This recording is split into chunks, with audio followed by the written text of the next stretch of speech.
Okay, so welcome to Emergence Data Matter lecture number 2. So just a couple of quick announcements. So next week I will be out of town, so the lectures will be on video and I will send you the details later. The office hour is most likely to be Tuesday 11 in my office in Uri Hall 7262, and then any other time you want, either by appointment or just texting me on Teams or however you want to do it. So 24/7 on Teams, physical office hour, most likely to be there. Okay, so now for the rest of the quarter, the lectures are pretty much mostly going to be written on the screen like this, so not PowerPoint. I want to start off by recapping the most important things that we discussed in our first lecture. So the first thing is that we discussed why emergence was important.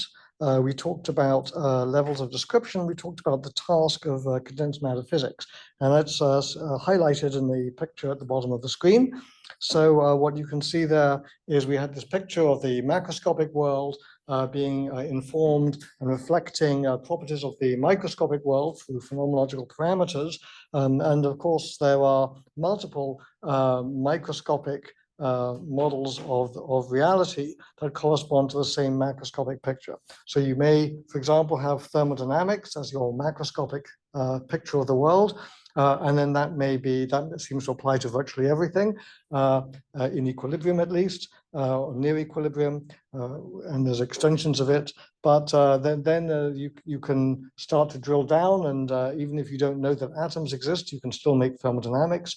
You can then use thermodynamics and statistical physics to actually explain why atoms should occur and predict what the outcomes are. And you can have many different theories of what the fundamental world is. What is the gauge group of high energy physics, the standard model of particle physics? There are multiple different versions of that, all of which will give you the same atomic physics, all of which will give you the same chemistry, all of which will give you the same condensed matter physics, all of which will give you, many other macroscopic phenomena that we observe. So I've written out schematically as micro 1, micro 2, micro 3, and the task of, and then going down even to further levels of description, nano, and so on and so forth. And the task of fundamental physics is to try to deduce what the rules are for the actual universe that we live in. And that's difficult because the task, as we go down in scale, as we go down in energy, as we go up in energy, as we go down in length scale and time scale, that map is one to many. What I've called emergent physics is where we go the other way. We start off with a level of description which is microscopic, say the atomic level of description, and then we try to deduce what are the macroscopic properties of the material that we see. So fundamental physics is hard because, and this 3 dot symbol means because, the fundamental physics is hard because the map from macro to micro to nano, etc., is one to many. Emergent physics is hard because new collective phenomena arise when one groups together high energy, fast, and small length scales, length and time scales together. So we take degrees of freedom, which have high energy, have fast time scales, have small length scales. We try to group them together into more macroscopic variables, and those are low energy, have slow time scales, and have large length scales. And so you might think, for example, of the atoms in this room, in the gas that you can hear me talking through. So ultimately, it's particles bouncing around in the box, but you can hear me because there's a continuum description on much larger scales, which is of a density and pressure, and you can hear me because I'm exciting density and pressure waves by talking, and those are propagating, and those you can hear. And so emergent physics is hard because we are going from these high energy, fast, and small degrees of freedom to low, slow, and large degrees of freedom. And we call that process coarse graining. This process of going from those scales, we call that coarse graining, and that is an important ingredient of the renormalization group description of physical phenomena. And that's going to play a large part in what we do in this course. Coarse graining is not the only thing that is part of the renormalization group, but historically it was the realization that one can do this, and that one should do this, and that your description of matter, description of science and physics and chemistry, biology, etc., depends on the scale. That realization was really first made by Leo Kadanoff in 1966. And so the process of coarse graining was first epitomized by Kadanoff's construction, which is called the Kadanoff block spin construction. And we will talk about that during this course. Now, at the end of the course, at the end of last lecture, we talked about scaling laws. And so we talked about the following phenomenon. We think of a magnet as being made up of a bunch of magnetic dipoles that can either point in the up direction or the down direction. And we measure the magnetization per spin, which is the fraction of spins that are up minus the fraction of spins that are down in some coordinate system. And we think of this spins as being on a lattice, having a spin variable which we'll write as plus or minus 1, and they can be in an external magnetic field. Now, the phenomenon that we're interested in, the emergent phenomena, is shown in the picture on the left in the graph. What you're seeing there is the magnetization as a function of temperature. And if you take a bunch of spins and just put them at high temperature, entropy just makes them fluctuate up and down. And if you measure how many spins are up, it's the same as how many spins are down. And so the magnetization is 0. But the amazing thing is that as you go down to low temperatures, suddenly more spins point up direction than in the down direction. Or it could be more spins point in the down direction than the up direction.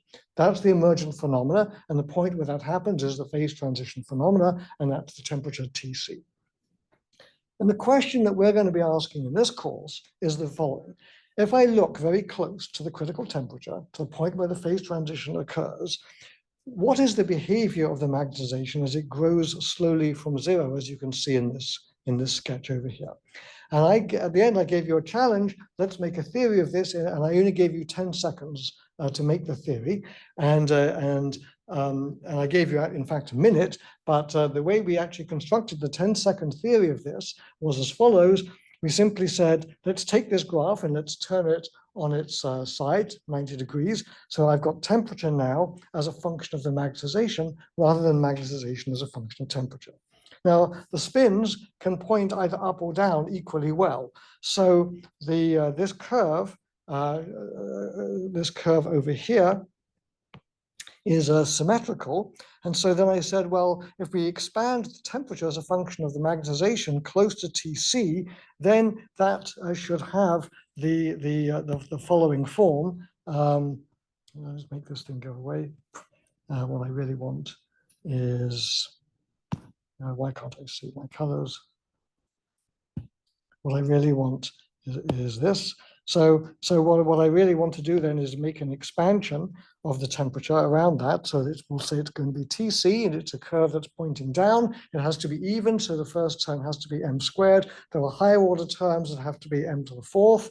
And so that immediately tells you that very close to Tc, just rearranging that equation, m should go as Tc minus t to the power 1/2. Or more generally, we can say that m scales as the temperature, the reduced temperature, with an exponent of 1/2.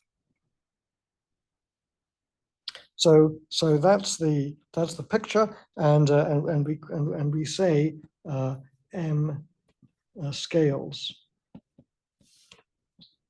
with reduced temperature.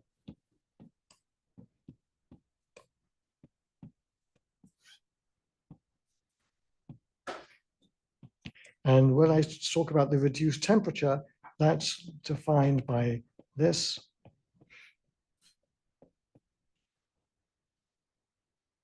That's the reduced temperature.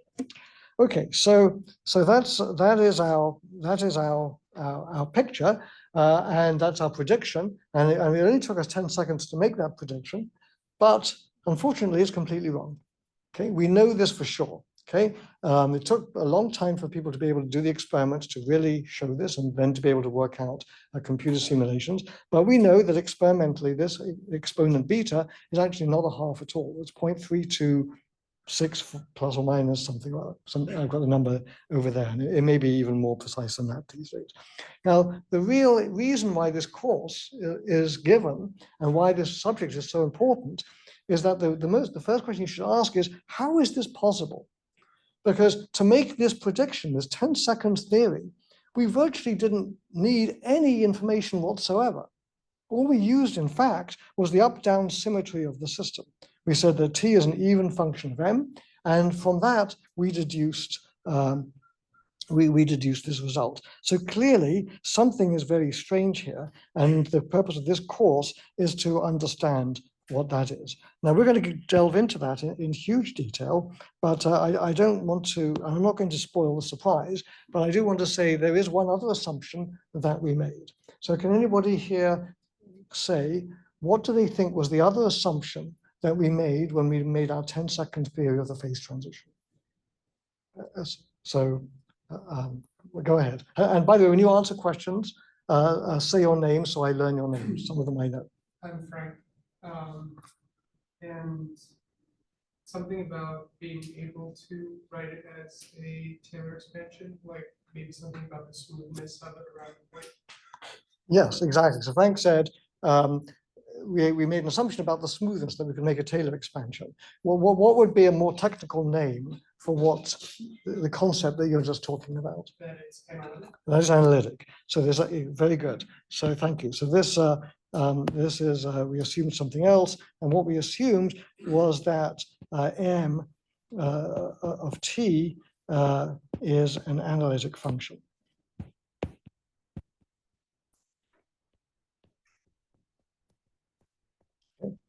That assumption is wrong.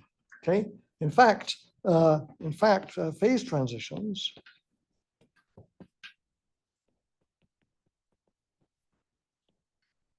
are where analyticity breaks down.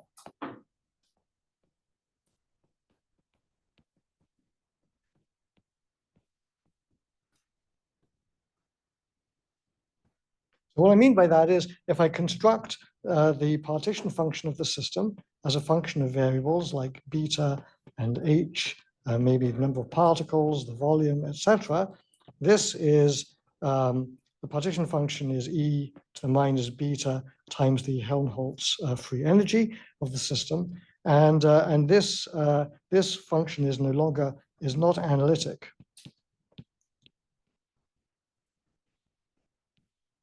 At phase boundaries.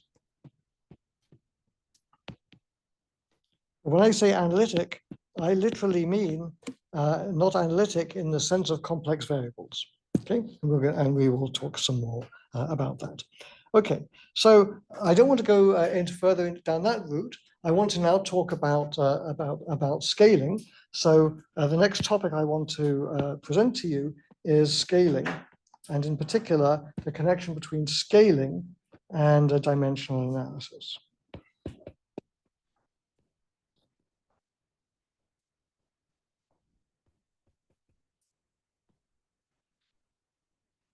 So what I want to show you is exactly how powerful dimensional analysis is, and then we're going to talk about the limitations of it and what we can and cannot learn from it. So let me give you an example just to show you, and then we'll talk about it in more general terms. So I'm going to talk about shallow water waves. So how many people here have done fluid mechanics? Okay, one person. Are you an engineer? No. Were you trained as an engineer? Nope. Nope. Okay, you're just well educated. I just took it for fun.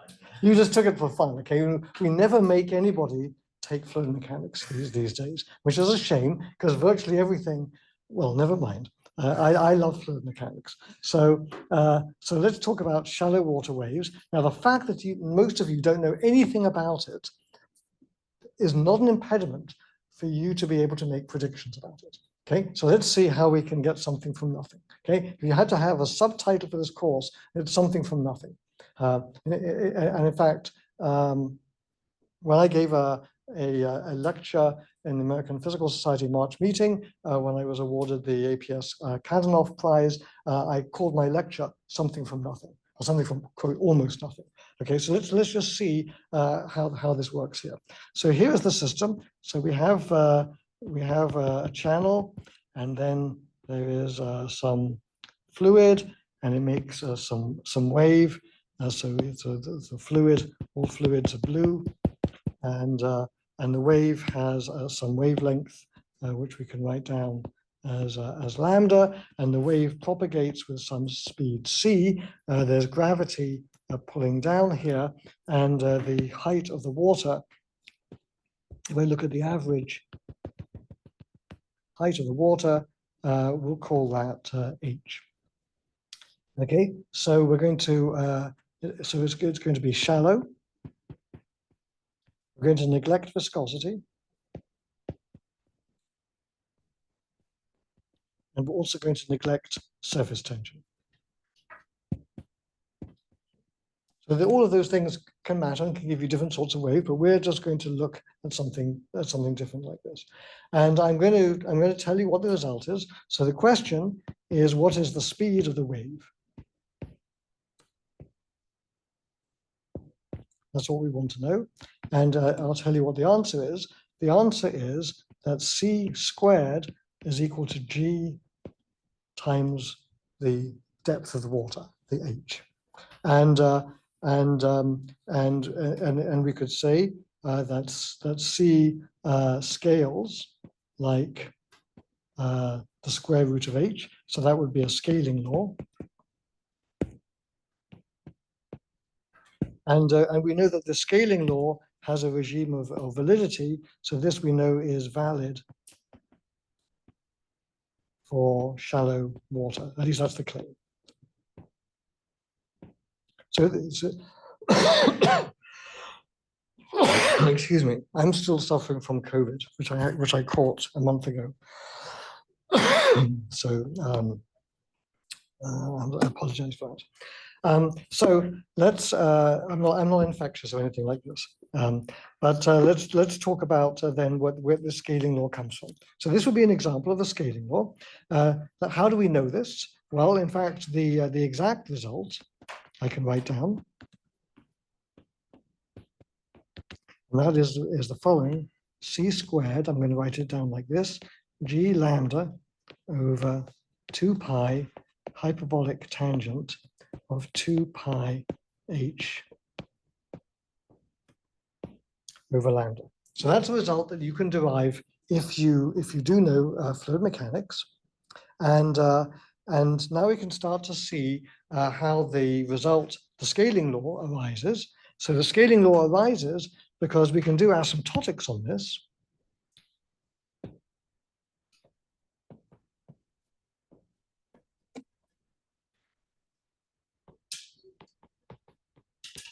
So we can say that if h is much less than lambda, then that's what we mean by shallow.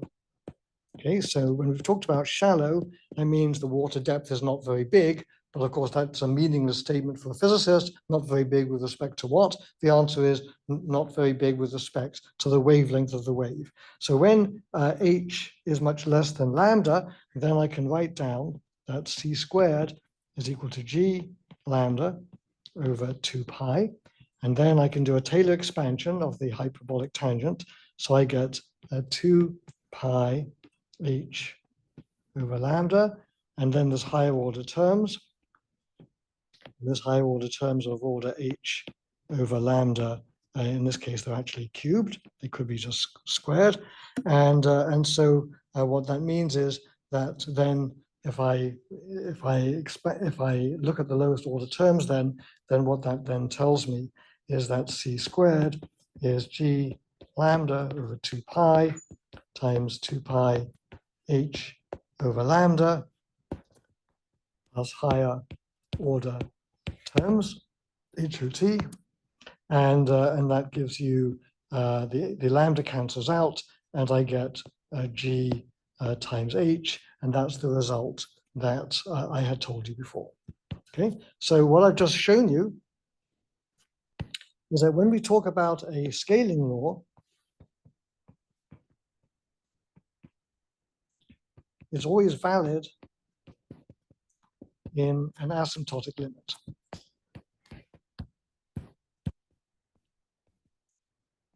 You may not realize that, but it behooves you to find out what is the asymptotic limit that applies to the scaling law. Sometimes you'll see a scaling law, such as the energy spectrum of cosmic rays, that extends over, I don't know, many decades, 10 decades or something like this. And you say, well, it's just a power law. Okay, all power laws eventually end. Okay, all power laws have some regime of validity, and if you're going to show me a power law, you need to show me where it breaks down, both at the upper and lower length scales. So the scaling law is valid in an asymptotic limit, and when we looked at the magnetization as a function of t, going as t minus tc over tc to the power beta, that's true in the limit that t minus tc is much less than TC. Okay, so that was the scaling limit there. In other words, that T minus TC over TC tends to 0 from below. So that was true in phase transitions. It was true here. Okay, so that's an example of a scaling law. So now let's talk about how we might have obtained this result from dimensional analysis.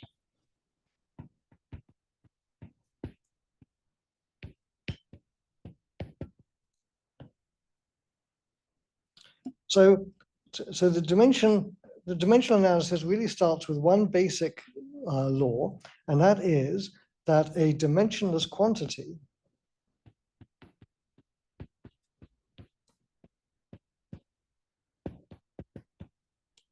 can only depend on other dimensionless quantities.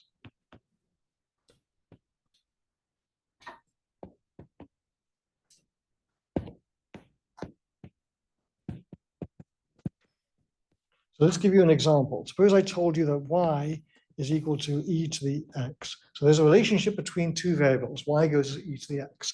Okay. So for this to be true, then x has to be dimensionless. Okay, because you can't have e to the 3 feet. Okay, you can have e to the 3, but you can't have e to the 3 feet. Okay, so it has to be dimensionless. Okay, so that's a basic law. Whenever you plot a graph on the horizontal axis, vertical axis. If you're doing this in any class of mine, and you'll say I'm plotting the height up on the vertical axis and the speed along the horizontal axis, or whatever it might be, that's not good enough. You have to say it's actually the height divided by 1 meter, the speed divided by 1 meter per second. That's the only way you can plot a scalar number on a graph. Whenever you're plotting a graph, you're plotting a scalar number, not a dimensionful quantity. So everything we talk about in physics are dimensionless quantities, and now we have to understand the rules for constructing them. And it's kind of like group theory. So let's go through how one does it. So let's talk then about the algorithm for dimensional analysis.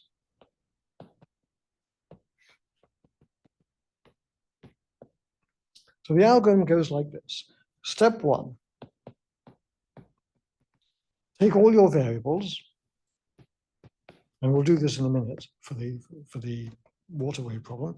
Take all your variables, speed of the water wave, height of the water, gravity, whatever it might be. Take all your variables and form dimensionless groups from them.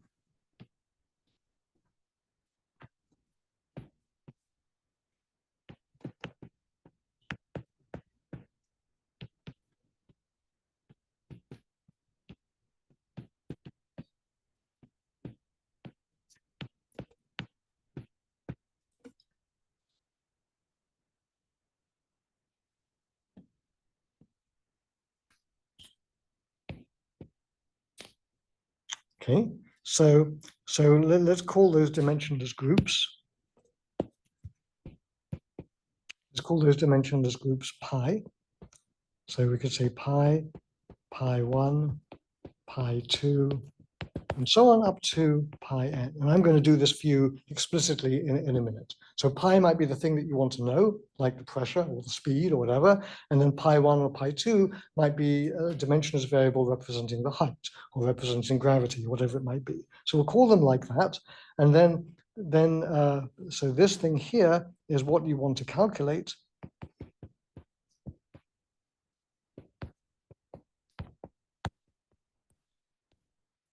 And then what dimensional analysis tells you, it says that it's just the statement that pi is some function of pi 1, pi 2, blah, blah, blah, up to pi n. Now, That's all the dimensional analysis tells you. And you might say, but wait, aren't there many ways to construct these things?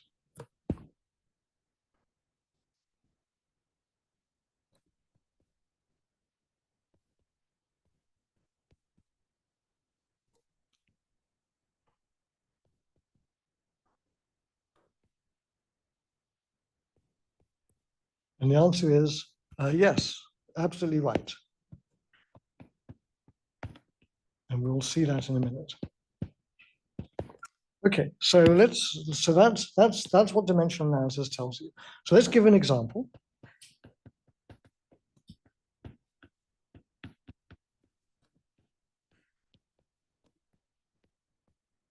So I've got speed. C is a function of gravity, the height of the water, the wavelength, and let's say the density of the fluid. Okay, why not? Okay, so that should be, those are the variables that the speed should depend upon. So let's now have a look at what the dimensions are of these objects. So I'll denote dimensions by these square brackets. So the dimension of the acceleration due to gravity, that's in units of length divided by time squared, meters per second per second. Okay, so that's what gravity is. The dimensions of h is equal to just length, whatever your dimension of length is, and that's also true for the dimension of the wavelength of the wave, lambda. The dimension of the density, that's mass per unit volume. So a mass per unit volume like so, and then the speed itself has dimensions of length times the -1. Okay, so those are the dimensionless variables that we have. So now let's see what dimensionless groups there are.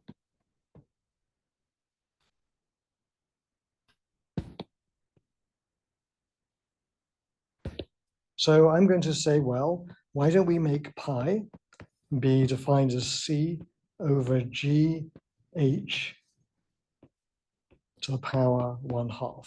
Okay, let's just check. So c is in length per unit time, g times h. So g is L t to the -2, g times h is L squared t to the -2. If I square root that, then I get L t to the -1.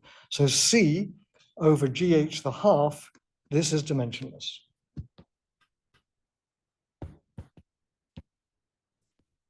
Okay, so that's good. And then I can write down pi1. So let's define that. Well, that could be h over lambda. That's also dimensionless. And now you'll see that if we go back to density, there's the density. It has this m in it. Okay, over there. Nothing else has m in it. So m does not appear.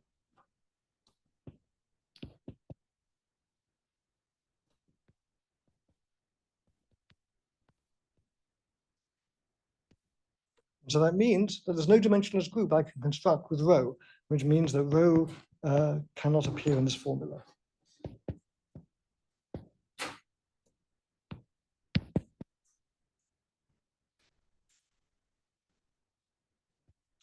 Okay, so we've learned something already, and so so now what does dimensional analysis tell us? So dimensional analysis now tells us then that that pi must just be a function of the only dimensionless group that I can make, which is pi1, and so therefore c is equal to gh to the 1/2 times some function of h over lambda, and that is our general result from dimensional analysis. This is already very cool. We've already derived something which is beginning to look what we have over here, where I showed you the exact formula. Okay, now, it's not quite that, and we're going to see why in a minute, but we're clearly making progress. So now let's now the next step. So this was step 1, somewhere up here. That was step one. So now let's do step two.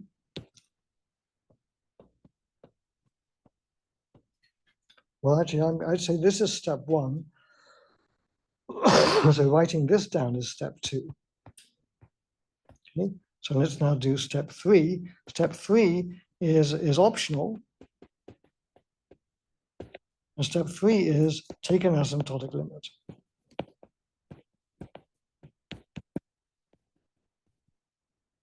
So everything I've told you up to this box here, this is all the dimensional analysis tells you. Okay, that's the only thing dimensional analysis tells you. So step three is an extra one, and that is we're going to take an asymptotic limit. So let's do that in the following case, in the shallow water. So we're going to say that h over lambda is going to 0, i.e. h is much less than lambda, which is the shallow limit. And then you say, well, okay, h is much less than lambda. Let's say it's like 10 to the minus 17 or something like that. Well, that's just a small number. So I can therefore say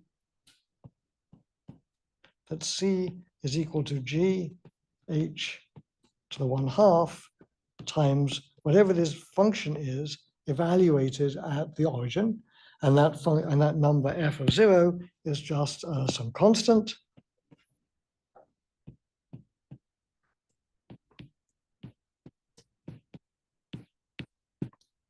Say 3 or whatever. And so therefore, I can say that we have now derived our scaling law.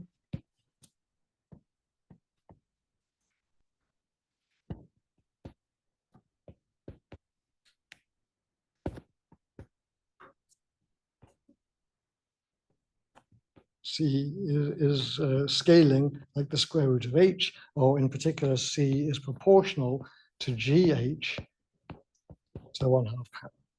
Okay. So that's fantastic. Impressive. Question.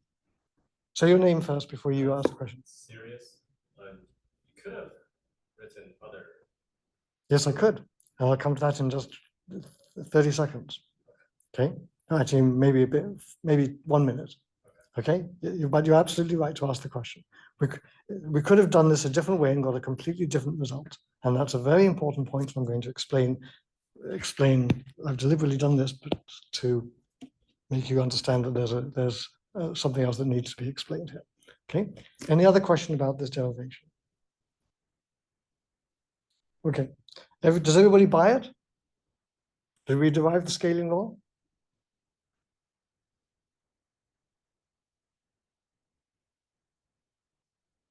Apart from modulo the question that was just asked. What was your name again? Serious. Syria. Serious. Sirius. Yep. Sirius, right? Yep. So apart from the question that Sirius asked, which I'm going to come to, and there's a very good answer to that, do we derive the scaling law, right? Yeah. Everybody's happy? I want to make sure everybody understands before I go on. Okay. Okay. Wrong. I fooled you all.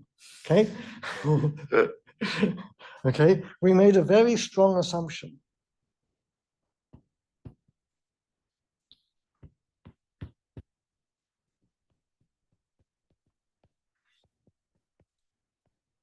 This strong assumption is critically important.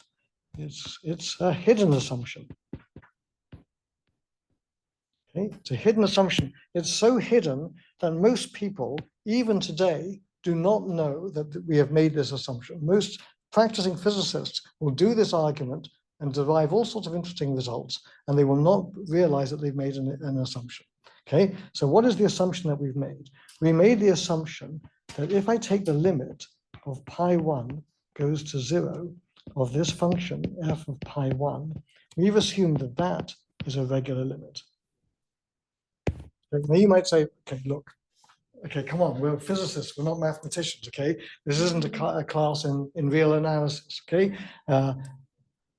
Okay, I mean, okay, yeah, some mathematician can go and prove this, okay?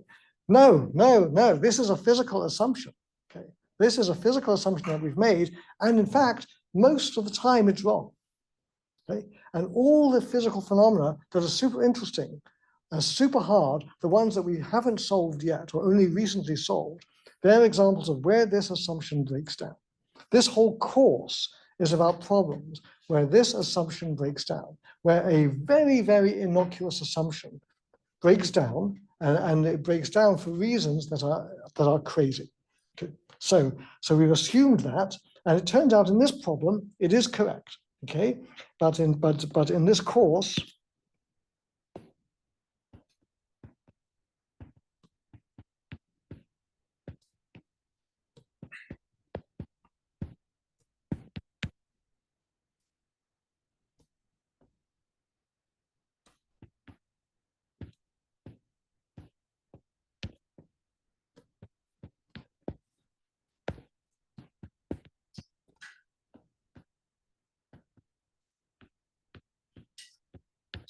now this breaking down here, this is obviously something to do with analyticity.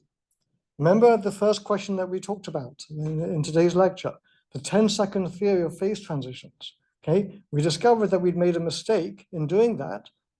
We did the theory, we saw the result was completely wrong, and then I asked you why it was wrong, and we came to the realization that we made an extra assumption that we hadn't noticed, namely that there's an assumption of analyticity. And this is another kind of assumption, particular type of analytic assumption that we have made here. Okay, so we're going to talk about that in a few minutes. Now I want to get to Sirius's question.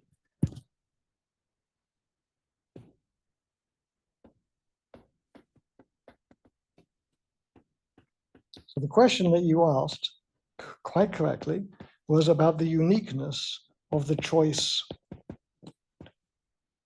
of dimensionless groups.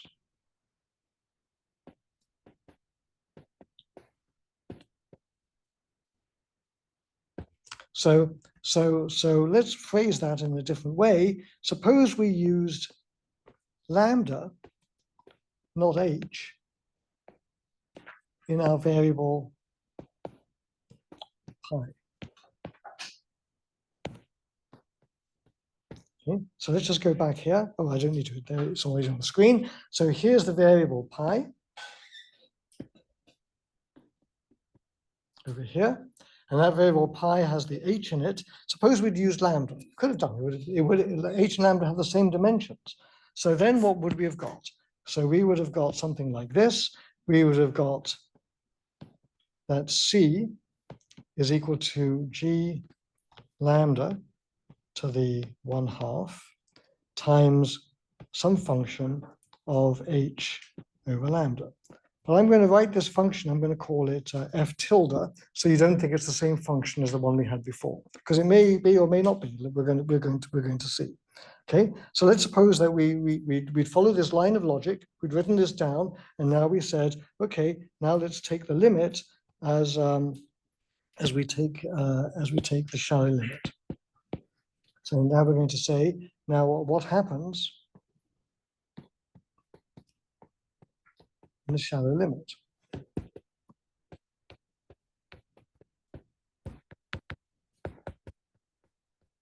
So, well, we can answer that. So if we did what we said before, so we're going to take the limit as h over lambda goes to 0, just as before, and therefore that would predict c is equal to g lambda to the 1/2 times f tilde of 0. And that would say that the scaling law is the c goes like the square root of lambda.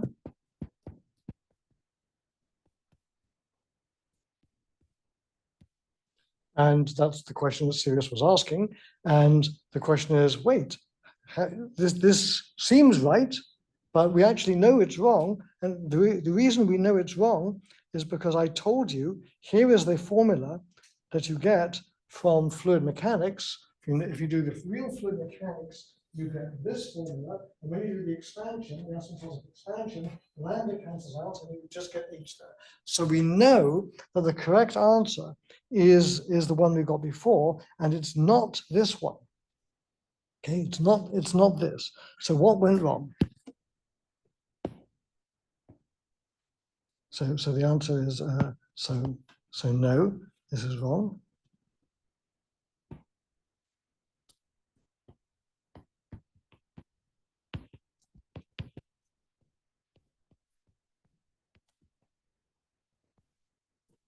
We're sure of that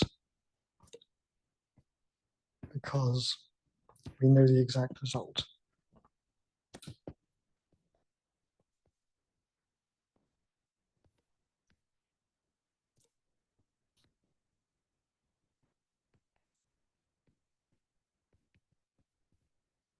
So what went wrong? So what went wrong is that we assumed that the limit existed.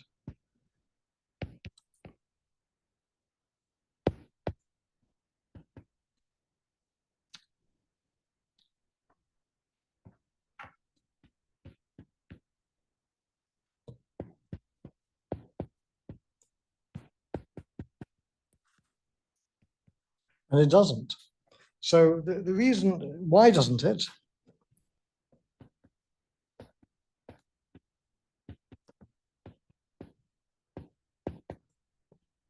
And the reason is this. It's a subtle reason. We're going to talk about this reason later on.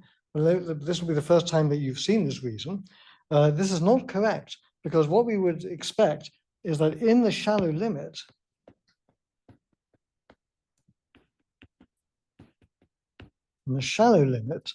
then we expect that the speed of the wave should not depend on lambda.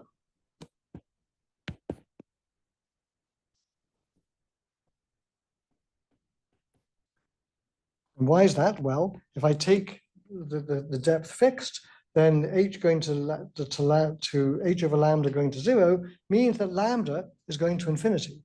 So in other words, if I keep h equals fixed, then to get the shallow limit, I need to take lambda going to infinity.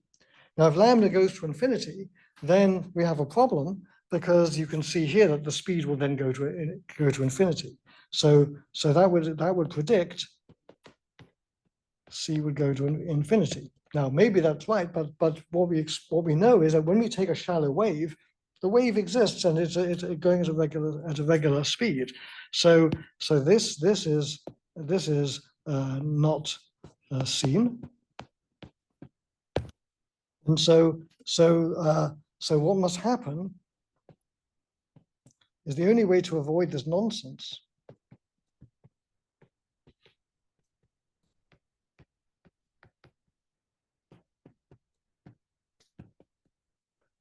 is that lambda cancels out.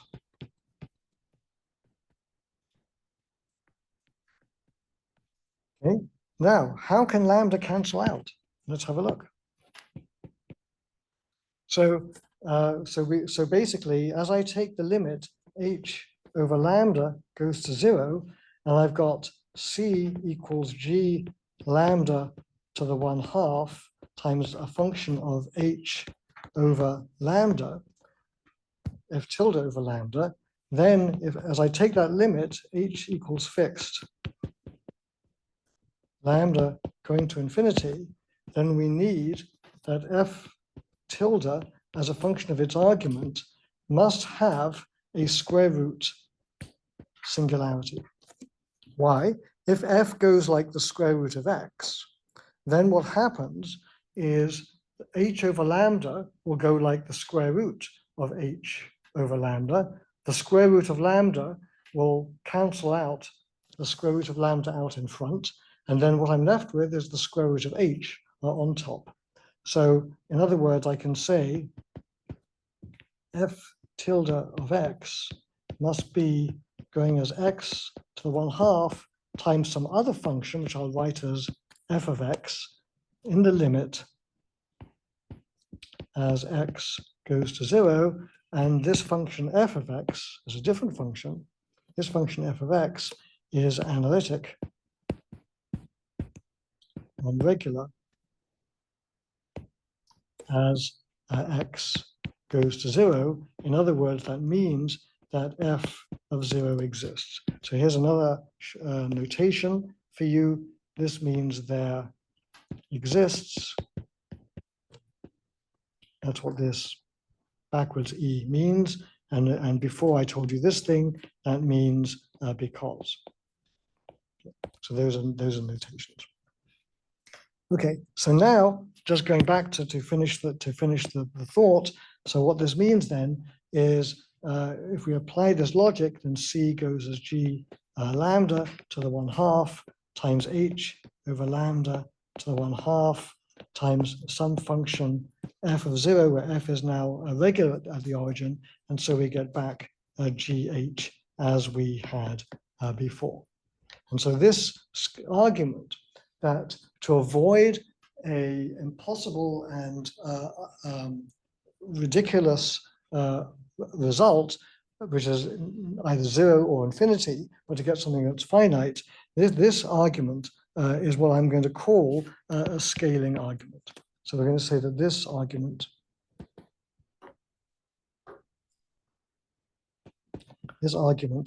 about deducing the asymptotics of what we can call scaling functions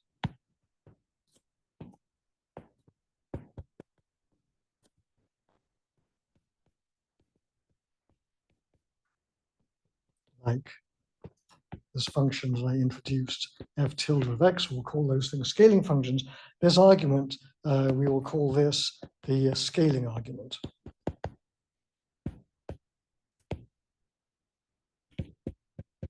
And you've used it all your life, but you just didn't know it. Every example that you were given where dimensional analysis was used or a result could be obtained by dimensional analysis, you were tricked into it because the teacher showed it to you in the way so that it seemed like everything was going fine. There was no tricky arguments in there. So basically, what I want you to take away from this is the following.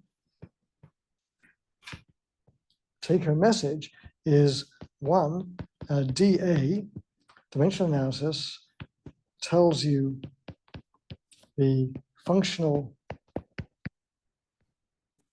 form of the solution of a problem.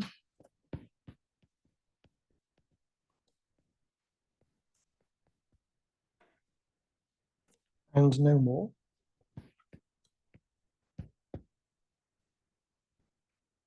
That's point number one. And point number two, to get useful results, you need to make extra assumptions.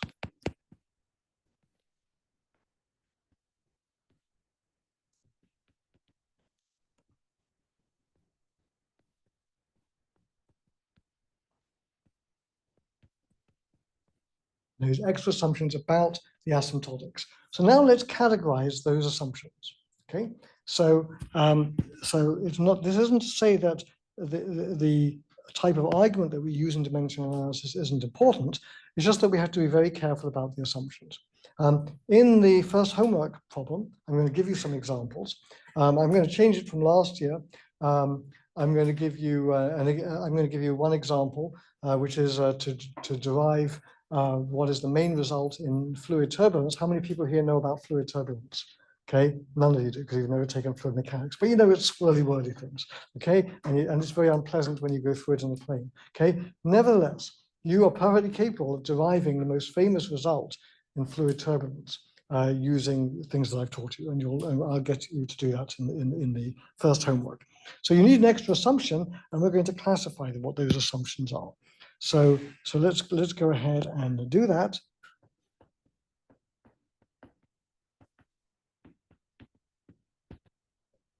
And this first time that this was done, to my knowledge, was by Barenblatt and Zoldovich in 1972. And I'll give you some links to that in Teams. So the first assumption I'm going to make is type 1 asymptotics. You can call this common sense asymptotics. Common sense asymptotics says the following. If I've got some functional form, pi is f of pi 1, pi 2, pi 3, blah, blah, blah, to pi n, and I take the limit as in the limit as pi 1 tends to 0, pi equals f of 0, pi 2, pi 3, and so on. And this is really good. Okay, it's a good thing to do. It's very important. Why is it important? It's important because it's reduced the number of variables in the problem. Okay.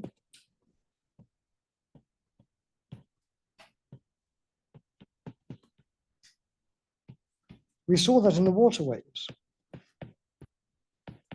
We discovered that from dimensional analysis alone, we could rule out the dependence on the density. Okay, so we know we only had one variable that we had to consider, and we knew already what the combination of variables was. So this is why it's a good thing. This is why engineers use this so much. Okay, so now let's talk about type 2 asymptotics.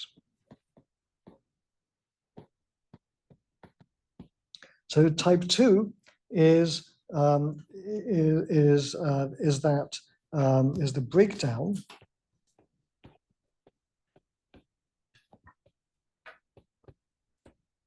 of type 1, but in a special way.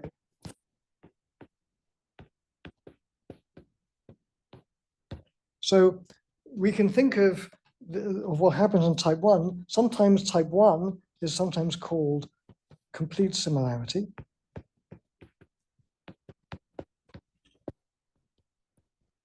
Why it's called similarity, we'll talk about a little bit later. That's sometimes called complete similarity, and type 2 is called incomplete similarity.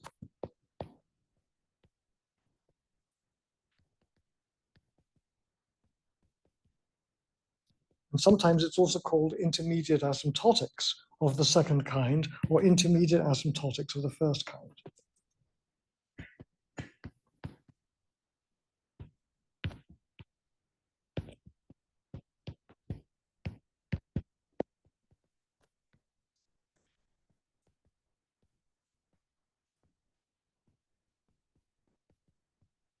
Okay, so those are just names. So now let's go back to what is the special thing about it.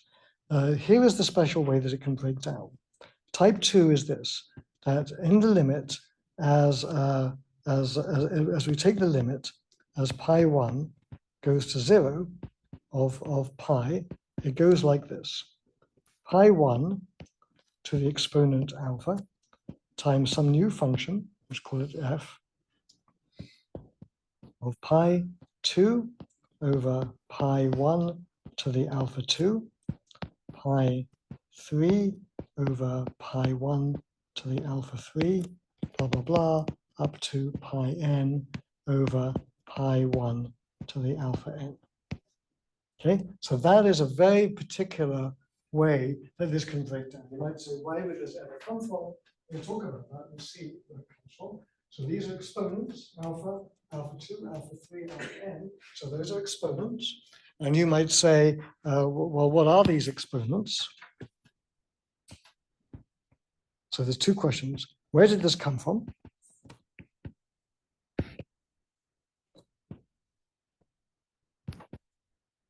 That's the first question. Another question is, what are the values of the exponents?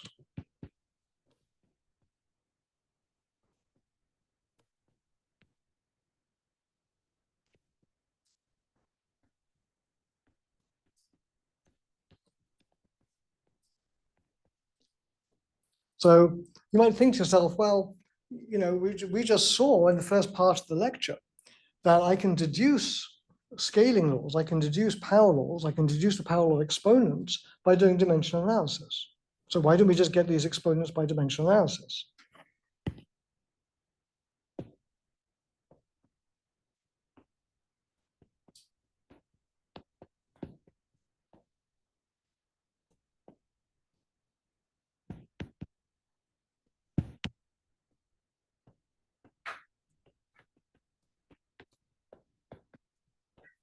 Well, the answer is no. And the reason we can't is because all the pi's are dimensionless.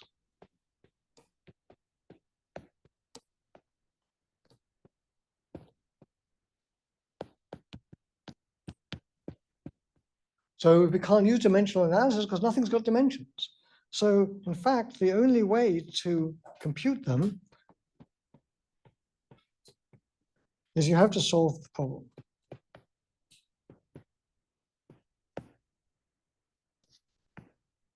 And of course, that's bad news. That's hard. So we were doing dimensional analysis in order to avoid having to solve the problem. But now we've come to the conclusion that in some cases, in order to solve it, you actually have to solve the problem. Okay, that's bad news.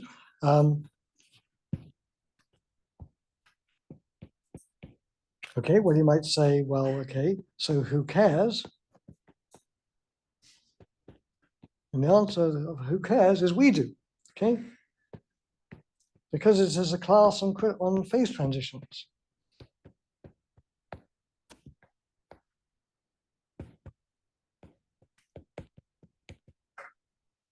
And this phenomenon, this type 2 asymptotics, this is what happens in second order phase transitions.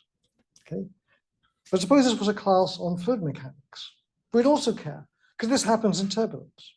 And suppose this was a class on shock waves in plasmas. I'd also have to care because this happens in those situations. And suppose this was a class on continuum mechanics and fracture in continuum, in solid state physics. We'd also have to understand this because this is what happens when you get a fracture in a material, when you get plastic flow. And suppose this was a course on quantum theory, okay, quantum mechanics. You'd also get this. You get all sorts of anomalous scaling laws that happen in when you do deep inelastic scattering of electrons from for example, from protons and so on, from hadrons. So in quantum field theory, in condensed matter physics, fluid mechanics, continuum mechanics, everything, you run into these problems. And whenever you run into these problems, okay, you either have to solve them, in which case then you become famous, or you can't solve them and they remain unsolved, and that defines the frontier of the subject. So this class is very important because it tells you about one of the most important examples where this phenomenon was understood. And it was understood only by a renormalization group. Okay, now, one of the things that you can say is, oh, well, if you can understand how it works in phase transitions, and this is the thing called the renormalization group, which Ken Wilson won the Nobel Prize for, well, maybe then we can use it to solve all those other problems, like the ones in turbulence or continuum mechanics or fracture and plasmas and so on and so forth. Okay, that's what I do. Okay, and that's what I did back 35 years ago. In fact, when I wrote my book, I showed exactly how one can use these techniques now to apply them to all these other problems, not just the ones in phase transitions, but in all these other areas, making that connection between quantum field theory and all these other problems in classical and quantum physics.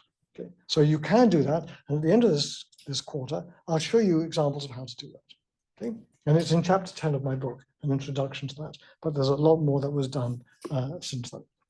Okay, so we do because it's a class on phase transitions, but the same would be true also in high energy physics.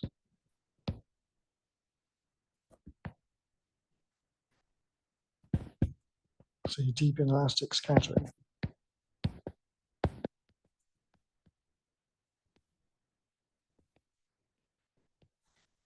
Turbulence. Fracture. Etc. Etc. Etc. Okay. All right, so now let's talk about power laws in statistical mechanics. So before I do that, any questions?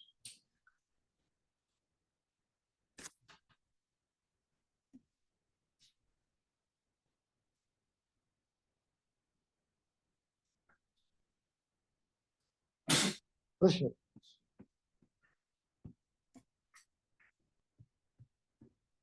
Okay, no questions. You all understood it perfectly.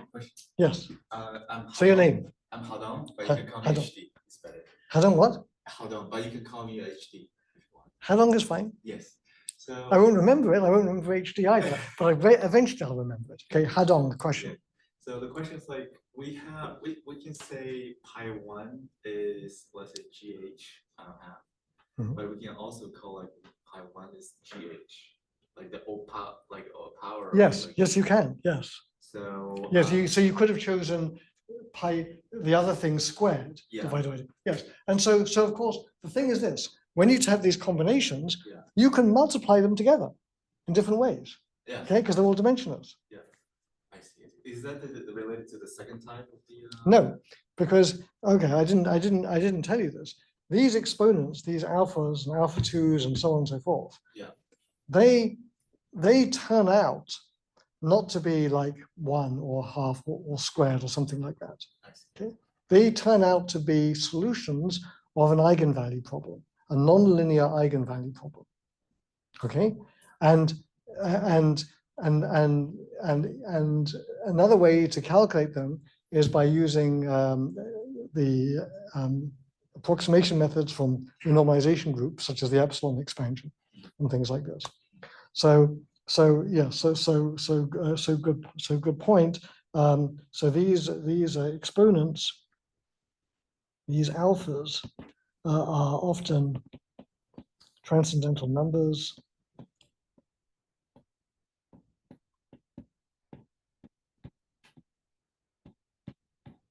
Sometimes you can write them down as nonlinear eigenvalues.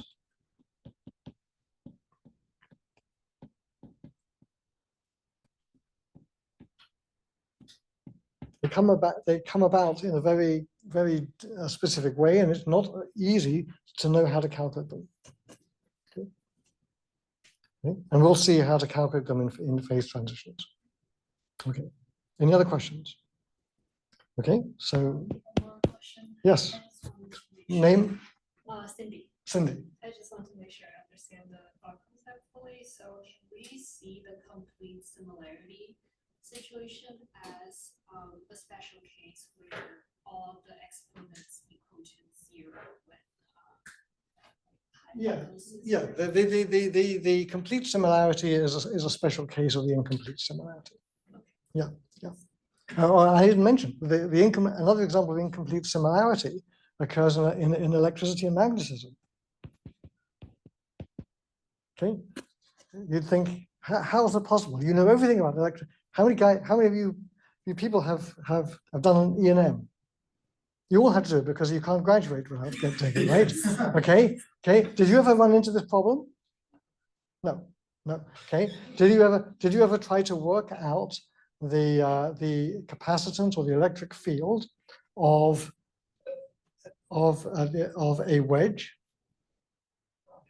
Okay, a conductor like this, but they're not like this, but they're like this in a wedge. Okay, did you do it? Really? What's the answer? I bet you didn't. Okay, what happens as you vary the angle of the wedge, there comes a critical angle where it goes from being type 1 asymptotics to type 2 asymptotics. And you can calculate that by renormalization group 2. Okay, it's insane. The same thing happens in fluid flow in a wedge geometry.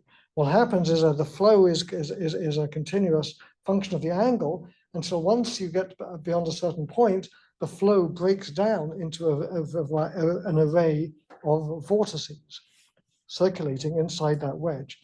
And that phenomenon turns out to be exactly like the critical phenomena, but in space-time, of the formation of a black hole in Einstein's equations with general relativity.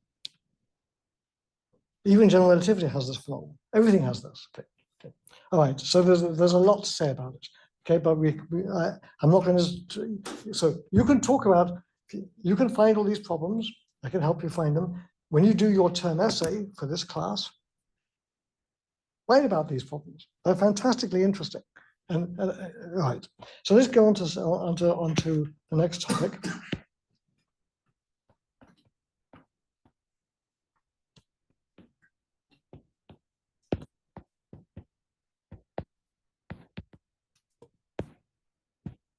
Remember what I promised you last time. At some point in this course, I'm going to explain to you how these power laws arise in statistical mechanics and how these power laws, the reason why they arise, completely undermined the whole way that we view the process of constructing physics and of constructing science. Okay, so all of that's going to come out of this seemingly innocuous background. Okay, now I want to make sure everybody's on the same page here. So let's talk about the phase diagram of most matter. Okay, so here is our phase diagram. I'm going to draw the phase diagram of matter in the pressure temperature plane. And so, so the question that we're going to do in this section is our goal is to see the phase diagram of simple matter. We're going to do something fairly basic, but we're going to see that there's something non-trivial in all of this. So let me draw the phase diagram in a sort of schematic way. So it looks like this. So this left line is going up to infinity. This right line is going to a point, and there are three phases of matter here. So let me put in one of those phases. So here's one of these phases. It's a phase that occurs at low temperatures and at high pressures. So this phase up here, we will call the solid phase. Okay. So what are the other phases? So what would be this phase down here, for example? This would be the gas phase, exactly. Gas phase is low pressure or high temperature. And then there's another phase in here, which is what phase? The liquid phase. Okay, so there's something odd about this phase diagram. So this phase diagram tells you that something interesting happens. So the first thing that's interesting is that there is a point here, which is called the triple point.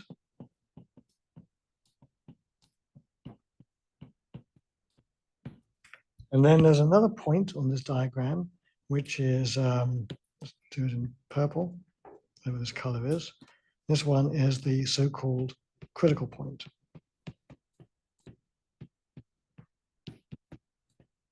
Okay, so the first shock that you might be you might be thinking about now that you're looking at this with fresh eyes is we talk about these as being phases, a phase diagram, but it's pretty obvious that liquid and gas are not different phases.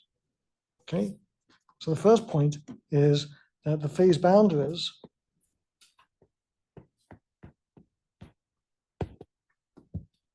do not define the phases. So very roughly, here is P, here is T.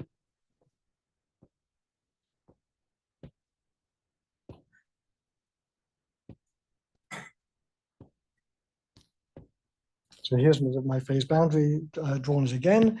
So you might say to yourself, okay, well, let's take a gas and let's increase the pressure. Okay, so what happens? So we start over here. Let's call this point, well, I don't know, whatever you want to call it. And we're going to go up like this, and we get to this point over here. Let's call this point A. Let's call this point B. And all I'm going to do is increase the pressure. I'm going to do it keeping the temperature fixed. And as I go through that, I will see the phase transition between a gas and a liquid. But there's something else that I could do. And we're going to talk about what you would see if you did this. I could start over here. I could go this way up to, say, this temperature. Let's call this point C.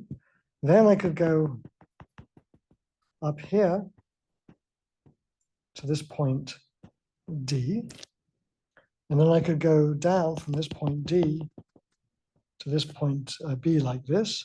So let's call this curve number 2, and let's call this curve number 1. And so you can see that the path of the curve 1 and curve 2 begin and end in the same places, but different phenomena are encountered.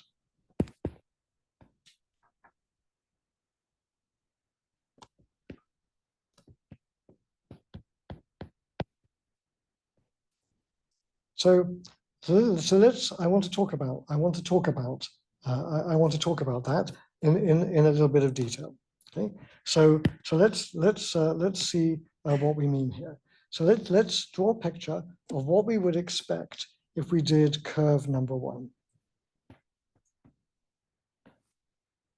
Okay, so what I want you to imagine is that I start off with a container, and it has a piston in it, like so, and it's on some kind of device, a hot plate or a cold plate, that keeps it at constant temperature. So this is some sort of hot plate, let's say, or cold plate, whatever you want. So it's some device that takes temperature in and out, energy in and out, so the temperature stays constant. Okay, so then inside there, I want you to imagine that I've got a bunch of particles floating around. That's the gas. Okay, so now I want to ask what happens when we compress it. So now let's draw this picture again.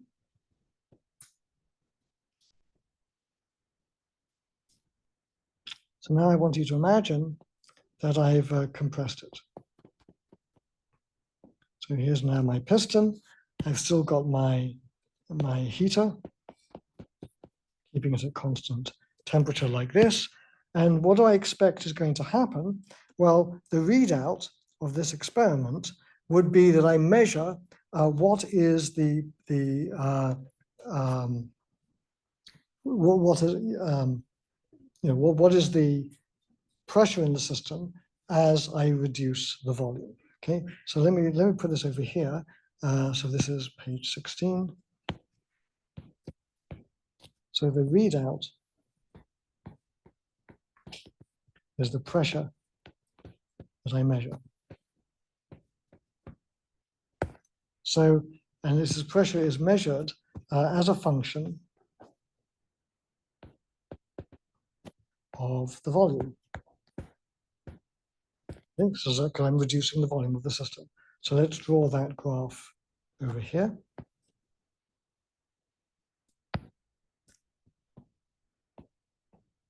So that's the pressure. So what you would imagine then is that as I compress it, now the particles are banging into the walls. They're still at the same temperature, but now they're banging into the walls more often because there's less volume, and so the pressure is going to go up. So you would imagine that the pressure as a function of volume curve looks something like that. And if you remember the perfect gas law, PV equals NKT, you hold T constant, you hold N constant, then P goes like 1/V, and you get a curve that looks like this. Okay, so that's one of the outcomes that can happen. But another thing that could happen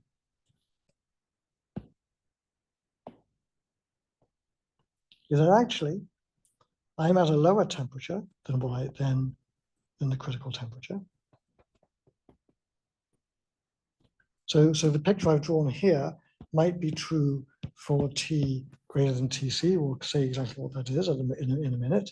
But now let's suppose that I'm over here. And now what has happened is, as I've reduced the temperature, as I've reduced the pressure, actually I've now compressed it so much that some of the atoms run into each other, form little droplets, and those little droplets of liquid are heavier than the droplets of gas, and they fall to the bottom of the system. It rains. Okay, so I've got a gravitational field going down like that. And now what I have at the bottom here is I have some of the droplets has formed rain, and then the rest of it is just gas like that. So this now describes liquid-gas coexistence.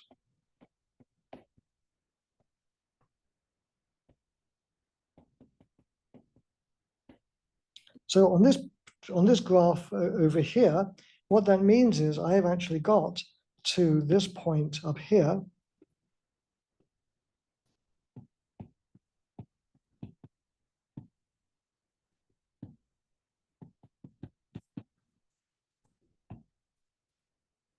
I'm just sitting on that coexistence line. And now what happens is as I keep pushing the piston down, all that happens is the proportion of gas to liquid changes, but the pressure doesn't. Instead of exerting more pressure as I compress it, all I do is I turn more gas molecules into liquid molecules, into high density molecules. So eventually I get to a state where, in fact,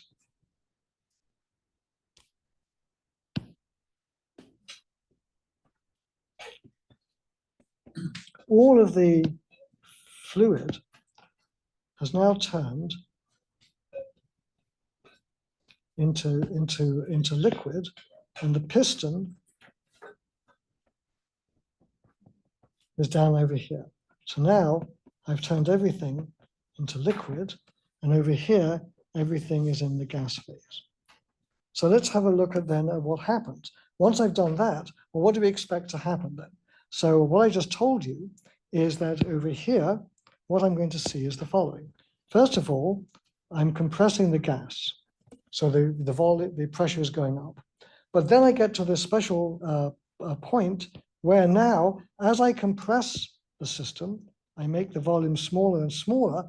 All that happens is I am converting more gas molecules into liquid molecules, and the pressure doesn't change. And then eventually I get to this particular volume, and now I've got everything as liquid. And liquids are much harder to compress than gases. So the equation of state, the P as a function of V, is now going to go up with a much steeper amount like that. And so this volume here, so if I look at this, what does this tell us? So this over here is the gas phase. This over here is the liquid phase. And then this is liquid gas coexistence.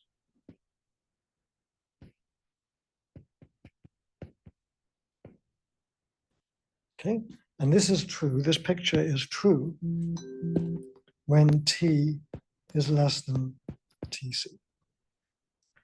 And so I could say, well, this is great. So depending on the temperature, I get these different curves. So now you could say, well, what happens if I take all these curves, and as I change the temperature, I'm going to see a bunch of curves which look like this. Let me do it like this. But they all have different places where this happens. So it'll go like that, and then maybe something like that, something like this. And so what I'm doing is in this direction, I'm raising the temperature. And I could join up these points here where the coexistence goes, and what I would get is a curve that looks something like that. And this thing here is the coexistence curve.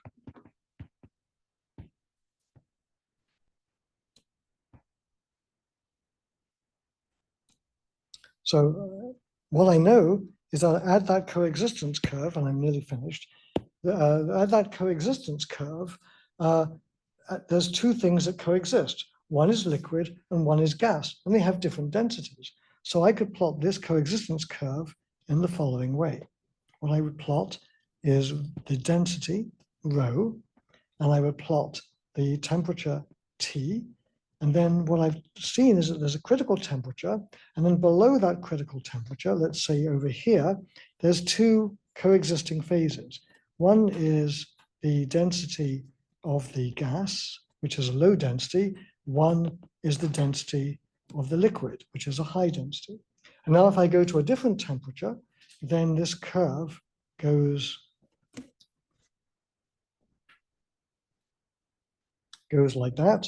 And so this is really what we mean by the coexistence curve. The coexistence curve would be the density in the temperature plane, like so. Okay, so now you can say, well, let's end with another scaling law. So now you might say, well, if I look at this curve, it looks like that if I look at the rho liquid minus rho gas, so that's a number that clearly depends upon T minus Tc. So it's going to be something like this. What does it depend on? Let's call this quantity delta rho. And you can see that this delta rho goes to 0 above Tc.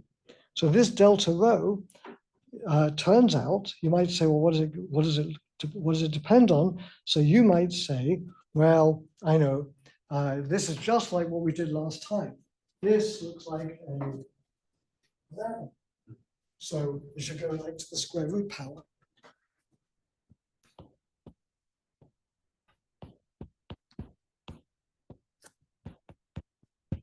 You might say. And this would be true as T tends to Tc. But no, that's not true. In fact, delta rho scales as T tends to Tc from below as Tc minus T to the power 0.327 plus or minus 0.006. Have you seen this number before somewhere?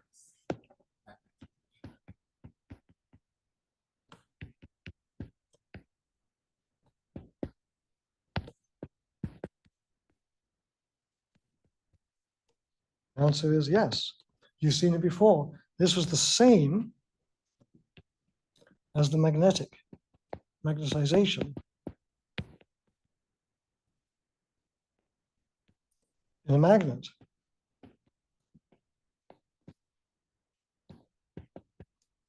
Okay, remember, that was the thing we started off. M as T goes to Tc from below, goes as Tc minus T to the power 0.32, I don't remember what the number was, 325 or something. Minus something like that. Whatever. Okay, it's the same number with an experimental error. Okay, so this is incredible, right? Here's a magnet. Just electronic spins, quantum mechanics on a lattice. And here is the liquid gas phase transition. Particles bouncing around, no magnetism, no lattice, nothing. And it behaves exactly the same way. Okay, and it's not, and this is not just, oh, it's a coincidence. It's really true. They behave the same way, and we actually understand the reasons for this. Okay, and you'll understand it too next time. So it is the same. This is an example of what's called universality.